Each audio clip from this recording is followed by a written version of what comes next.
Lisa Ferrance. As a trauma therapist, one of the things that feels so important to me as I'm sitting in session with my clients is to really pay close attention to how my clients talk to themselves about themselves. That's when I'm often hearing tremendous self-criticism and belittling and shaming. And what's so poignant about this for me is that it's done without any conscious awareness.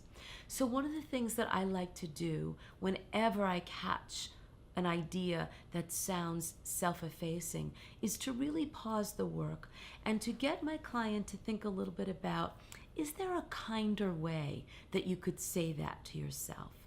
Now, obviously, sometimes this really kind of startles my clients because A, they were not aware that they were being unkind, and B, then they feel kind of stuck and they're not necessarily able to quickly come up with a kinder alternative.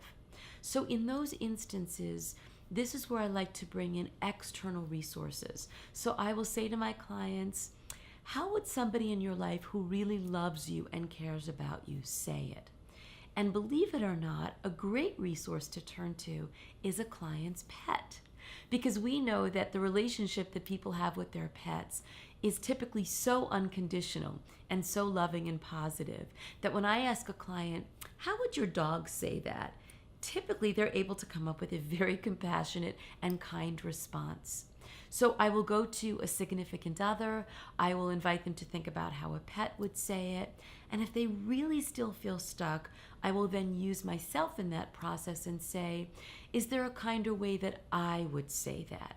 And that's where the client can almost always come up with an answer because they understand that I am inherently unconditional, and I've been modeling for them throughout the therapeutic relationship kind ways to reframe their thoughts, their feelings, and their past experiences.